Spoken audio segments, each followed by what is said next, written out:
Hi everyone, I'm Dante. I'm a fourth year medical student, and I'll be helping you get the most out of your MS3 ObGyn clerkship. By the end of this video, you'll be able to know the expected tasks of a third year medical student on the labor and delivery floor, be able to perform a concise presentation to your attendings and residents, as well as know the common abbreviations used in obstetrics and gynecology, and you'll be able to recall the surgical instruments that are used during cesarean section delivery. So let's get started.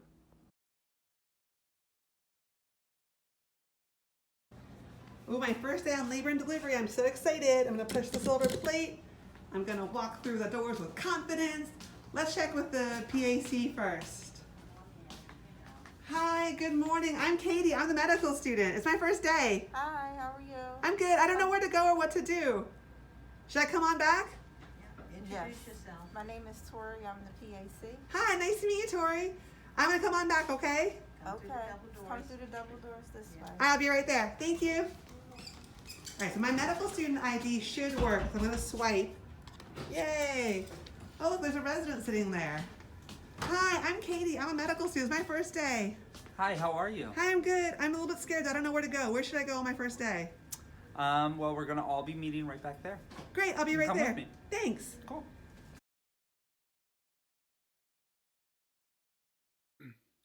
Wow, that third year medical student is off to a good start. Fortunately, some of our friends over at Oregon Health and Sciences University made a great video for navigating the L&D floor. You can find a link in the description section. Here are some additional tips and tricks to navigating your first day. Oh, to just come onto the unit and introduce yourself. We're all here to help you. A medical student can be a great medical student by coming in and helping with our deliveries, by holding a leg and being supportive to the actual patient. Don't ever feel like you're in the way, feel like you want to be a part of the way. Just be part of the action, like be sitting on the floor, like take, adopt your patients, make them your own, and really follow up with them. A lot of times there's a lot of documentation that the residents you're working with are working on, but you can take that time and instead spend it with the patient, get to know them better, and be involved in their care. They arrive on the unit, what happens to the patients? When they arrive in the unit, the PAC will sign them in At the front desk? At the front desk, yep. And then one of the nurses will bring the patient back into triage. One of the triage rooms will do our evaluation, and then when we're done doing what we have to do, we come out to either the student or to the resident who's seeing the patient to then evaluate them. Should the students jump on top of the patient and chase you into the room or give you some space? Absolutely not. Give us some space, let them get settled, let us get the blood pressures, let it get baby on the monitor, and then we'll come grab you when we're ready. Awesome. Thanks, Katie. You're welcome.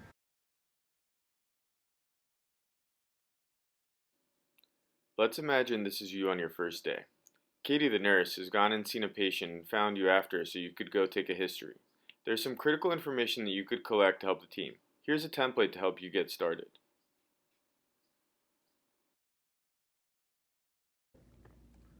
Okay, so we've started seeing our first patient. Let's say her name is Jane Doe.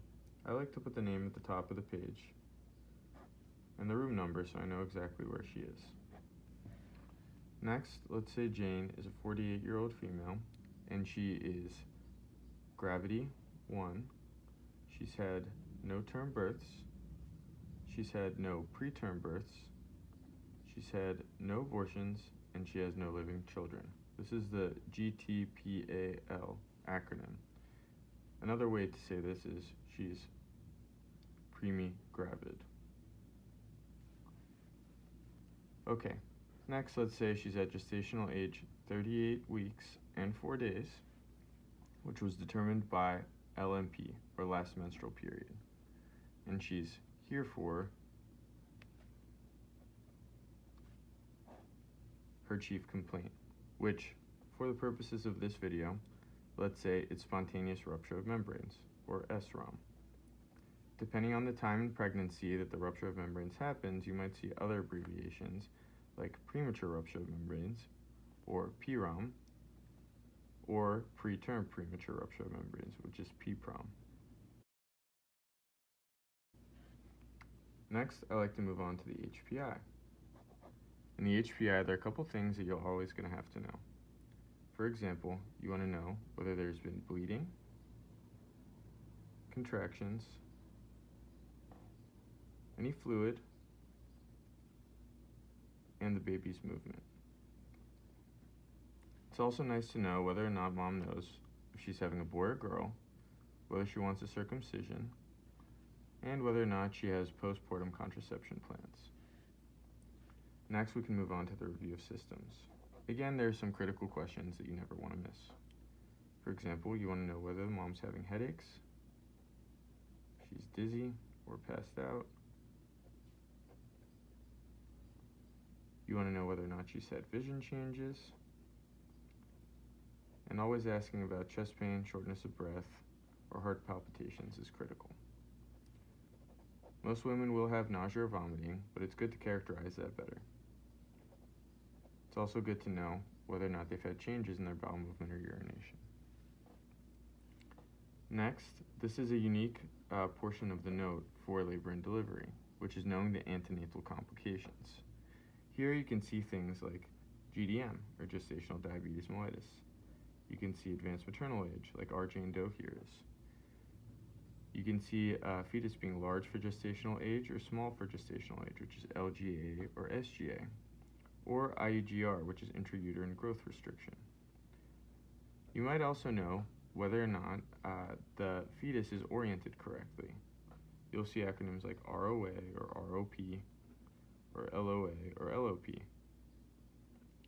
which stands for right occiput anterior or right occiput posterior, or left occiput anterior or left occiput posterior.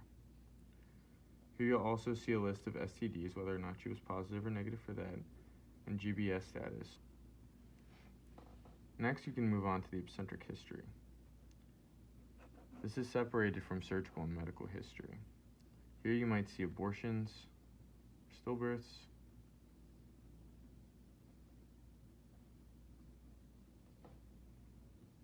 whether or not the patient had gestational hypertension or GDM in a previous pregnancy, whether or not she had postpartum depression, has she had a C-section, or did she have induction of labor, or IOL. You might also see things like PEs that she might have suffered as a complication following one of her births. Next, you can move on to past medical history and past surgical history. For past surgical history, it's critical to collect information primarily on abdominal surgeries and pelvic surgeries. Social history is similar to the social history that you'll take for every other specialty. However, it's really good to know this patient's occupation, their exercise routine, and depending on the reason for their visit, it might be good to know about their last vaginal penetrative intercourse,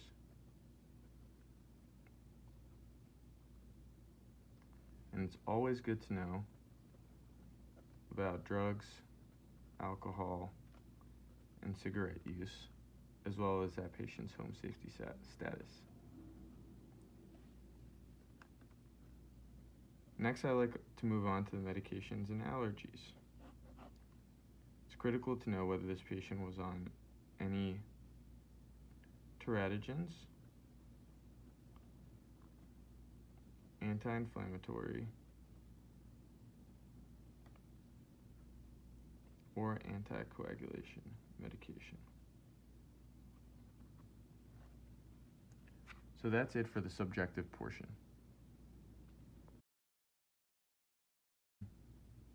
For the objective portion of your exam, you're going to have your vital signs, which you can get from the nurse whenever she comes in, which include temperature, heart rate, blood pressure, respiratory rate, and oxygen saturation if it's included.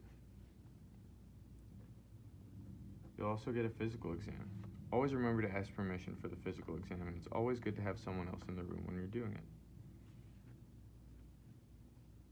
Critical parts of the physical exam would be, depending on the complaint, but you always want to do an abdominal exam and watch the resident do a pelvic exam if the patient permits.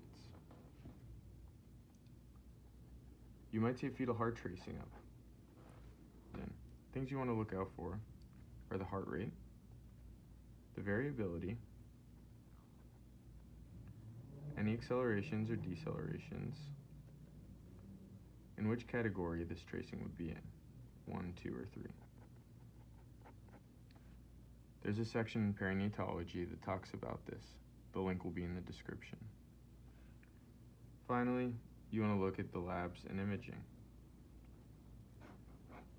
For our patient, since she came with spontaneous rupture of membranes, she might have had a nitrazine test. Or they might have looked for ferning. These would be good to present to your attending or resident. Finally, we can move to our assessment and plan. Here, critical things to know is whether or not the patient is indeed in labor or not, and whether or not this is an emergency or not. Let's pretend this patient was having preeclampsia with severe features and a category 2 tracing, indicating a need for a cesarean section. Let's move on to understanding the surgical instruments that would be used during that case.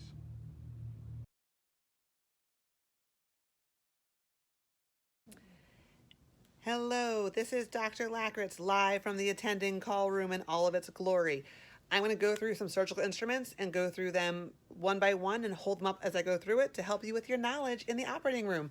This is all from a C-section tray, but you'll see these instruments in lots of other surgeries as well. All right, first we have the tissue forceps. They all look like tweezers. We call them pickups. There's a little tiny guy. This is an Adson. We have middle friend. He's called pickup with teeth. He has a little teeth on him. He's so cute. And then we have the long pickup with teeth. We call him long pickup with teeth. Then we have the funny pickups. These guys are flatheads and they have little teeth on them. We call them Russians. I don't know why we call them Russians, but they are delicious like Russian dressing, and they're very fun and have kind of a broad, flat thing. They're good for holding a lot of tissue together. And then these bad boys are serious. Can you see these? These are called Bonnies. So Bonnies have a really sharp tooth on them and they interlock a lot like cokers, and they have a really flat gripping thing here. So these you can actually hold needles with, but these are Bonnies. Ooh. That is the end of the forceps. Okay, time for our next Lackritz video.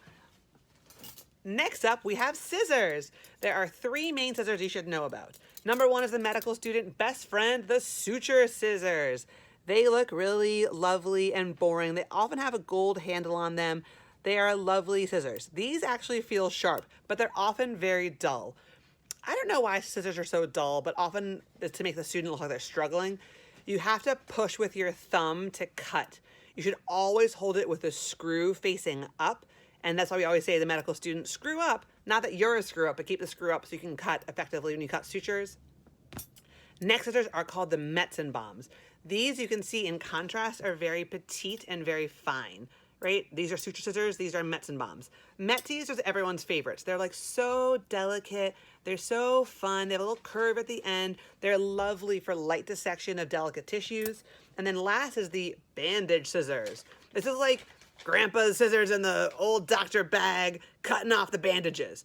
We use them for like cutting the cord, cutting through thick stuff. It's not for detailed dissection. They have a nice blunt tip on them and they're good for like chomping through tissues. Those are scissors. Next, we're gonna go over, oh, did I start talking too soon? Let's take a pause. Next, we're gonna talk about some retractors. I only have 2 to show you. Big old bladder blade and little friend, the rich. So big old bladder blade has a special shape. It's designed to go in over the pubic bone and pull back and get the bladder out of the way so that during the C-section, we don't cut through the bladder. Often, the medical student's job is to hold the bladder blade, often pulling down towards the patient's feet and down towards the floor to get the bladder off of the uterus and out of the way. It has a little handle at the end for pulling. You want to hold and you want to crank on that bad boy. Hello, bladder blade. It's a very friendly little friend. And then we have the rich. So riches come in all different shapes and sizes. This is a medium rich. There's also little, big, huge, whatever. This is great for grabbing the abdominal wall and bringing it back out of the way. Has a nice handle you can grip and pull. You're almost always going to elevate it. And we say a lot of toe in or toe up. there's a little tiny toe at the end. You want to grab the tissue and get it out of the way. So it's a lot of elevation, a lot of forearm strength. This is a ridge. All right, this is the next instrument in the lineup. This is a needle driver. It is a lovely, smart, strong tool. It has a broad base with kind of a diamond texture to it, like weights at the gym. It's for sewing with. Hi, it's Dr. Lackertz going over more surgical instruments. So these all look a lot alike, but they have different functions and different names. This is a straight thing, right? But it has teeth at the end that are really sharp. If you pinch yourself with it, it would hurt really bad. See how sharp it is? It's mean. It would hurt, like, ow. It's called a coker. I think it's spelled K-O-C-H-E-R, but it's coker.